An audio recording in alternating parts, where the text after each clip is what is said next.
asalaamu calaykum waraxmatullaahi wabarakaatu. kulanti wanaagsan khiyaarteena meel kastoo aad joogtaan kusoo dhowaada muuqaalkan waxaanu ku eegi doonaa qodobo dhowr oo dunida kubadda cagta waana barnaamijkeena duhurnimo. haddii aad ku cusub tahay daawade fadlan subscribe noo saar sii sheer garee saaxiibadiina la wadaaga. qodobkeena koowaad waxaan ku dul istaagi doonaa gudoomiyaha kooxda kubadda cagta malaki Real Madrid Florentino Perez. ninkan toddobaadkan wuxuu u dabaaldegay kulankiisii kumaad ee kooxda kubadda cagta Real Madrid uu ahaanayo madaxweynaha kooxda kubadda cagta malaki waayihiisa inta uu kursigan ku fadhiyay. waxa uu dhashay ninkan sanadkii 1947 bishii 8 ninkan injineerka iyo waliba ninkan ganacsadaha caanka naadiga kubadda cagta ee malaki waxa uu yimid bishii Juulaay sanadkii 2000 markii ugu horeysana waxa uu kursigaasi ku fariistay waqtiga isaguna kursiga kaga awood roonaaday Laurent Sanz ninkaas oo isagu ah mid kale oo caana. waqtigiisa waxa lagu xasuustaa xidigo waaweyn oo kooxda kubadda cagta malaki uu keenay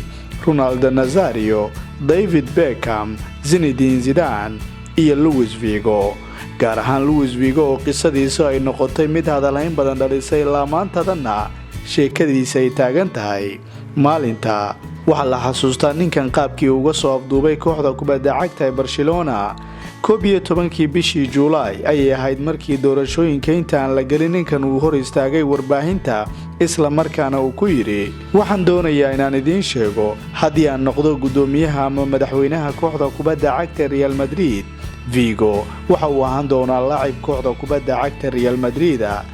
ee kalsoonideyda haddii la doorto Figo waxa uu ciyaari doonaa Madrid waan idin ballan qaadayaa haddii kale waxaan ahaan doonaa mid bixin doona qarashaadka ku baxaya dhammaan xubnaha kooxda kubadda cagta malaki xilli ciyaareedka oo dhan. hadalkaasi kalsoonida waxa uu keenay kooxda kubadda cagta Barcelona in laga soo afduubo wiilkaasi waxaana jiray heshiis u dhaxeeya laacibka iyo waliba kooxda kubadda cagta ee malaki gudoomiyaheeda hadda ninkii musharaxa waqtigaasi ahaa Florentino Perez. sheekadaasi hore baan uga hadalnay mana rabno waqti badan inaan isaga qaadno. waqtigiisii ugu horeeyay Florentino Perez waxa uu ku guuleystay koobab dhowr sida koobka naadiyada dunida, Super Koobaha Yurub, koobka horyaalka wadanka Spain iyo waliba koobab kale oo naadiga kubadda cagta Madrid uu la helay. waxa uu sidoo kale ku guuleystay qorshihiisa wanaajinta iyo dib u habeynta garoonka Santiago Bernabeu oo ammaan weyn uu kaga helay xiriirka kubadda cagta UEFA waxaana sabab u ahaa martigelinta koobkii UEFA Champions League dhammaadkiisa sanadkii 2010. mar kale ayaa dib loo doortay sanadkii 2004 ka hor inta uusan xilkaasi isaga tagin 2 sano kadib laakiin mar kale ayuu soo noqday sanadkii 2009. ninkan waxaa waqtigiisii labaad uu isagu keenay heshiisyo ugu magac daray Los Blancos ama ugu yaraan warbaahinta u adeegsatay ereygaasi. Cristiano Ronaldo, Karim Benzema, James Rodriguez, Kroos, Kaká iyo kuwa kale ayaa waqtigiisa dambe yimi. ninkan ayaa koobka UEFA Champions League naadiga malaki kula guuleystay sanadkii 2002, 14, 16, 17 iyo 18. tiro dhowr jeer oo koobka naadiyada dunida iyo horyaalka Spain, koobka boqorka iyo Super Koobaha Spain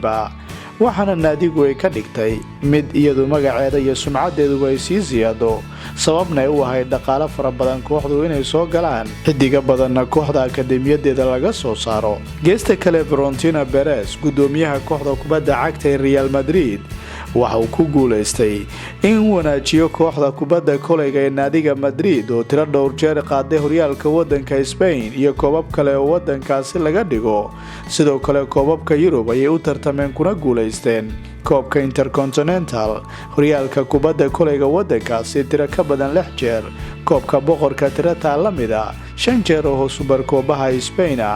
shakilaan. ninkan taariikh weyn ayuu ku leeyahay kooxda kubadda cagta Madrid. toddobaadkanna wuxuu u dabaaldegay kulankiisii kumaad ka ahaan gudoomiyaha kooxda kubadda cagta Real Madrid.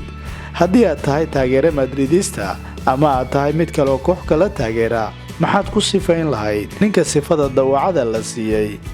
ee gudoomiyaha kooxda malaki? qodobkeena kale waa xidiga kooxda kubadda cagta Liverpool ninka la yiraahdo Diego Jota. ninkan waa mid ka mid ah xidigaha lagu hadalay inta badan yahay waqtigan Premier League. ninkan dhawaan ayuu ku biiray kooxda kubadda cagta Liverpool toddobaadyo markii uu ciyaarayay dhaawac halisa ayaa soo gaaray waxaana sabab uu u noqday wiilka dhaawacii soo gaaray inuu garoomada ka maqnaado in ka badan 3 bil taasoo dhabarka ka togatay naadiga kubadda cagta Liverpool ma aha Liverpool-shii xilciyaareedkii hore kooxdu waxay tahay maxalli ahaan mid dhutinaysa dhawaana dharbaaxa culus ayaa soo gaartay Yurub ahaan laakiin waxay heleen dhayman cajiib ah ninkan dadku idilmayan ka filanaynin waxa uu hadda ka sameynayo qalcadda Anfield Liverpool saameyn ayay ku yeelatay maqnaashaha taageerayaasha kuwaasoo iyagu ku caanaha You will never walk alone Liverpool iyo Jota waqti badan ayay isu baahdeen si ay isu fahmaan waqtiga uu helay inta uu baahday waa 2 kaaf iyo kala dheeri ah sababtoo ah daqiiqadaha uu isagu ciyaaray iyo rikoorada uu ku guuleystay waa waxaan isqabanaynin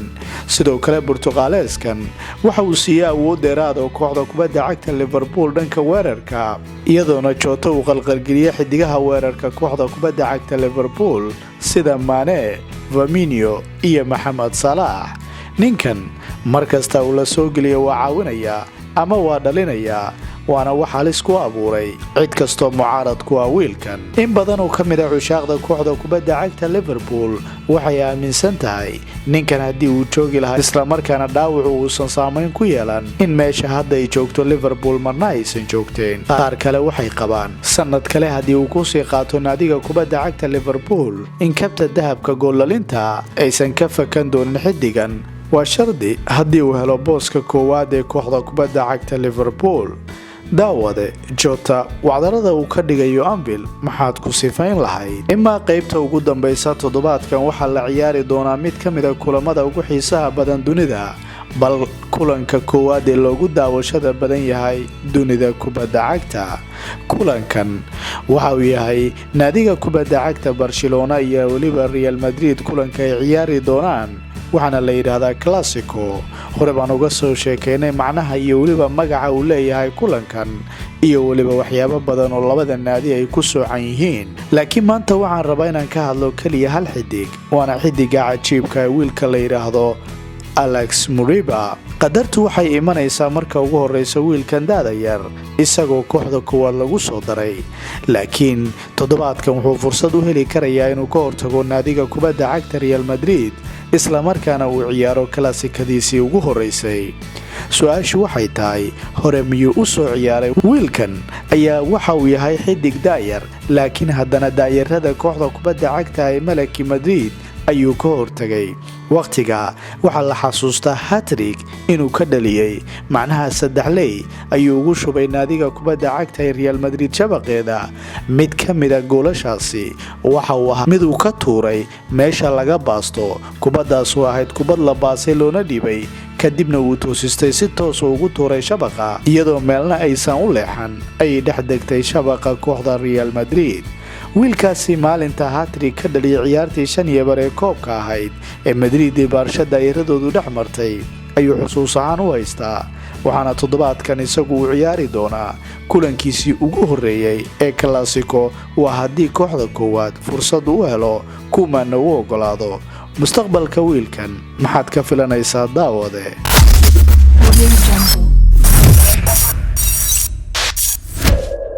Assalaamu calaykum waraxmatullaahi wabarakaatuh kulanti wanaagsan khiyaarteena meel kastoo aad joogtaan ku soo dhawaada muuqaalkan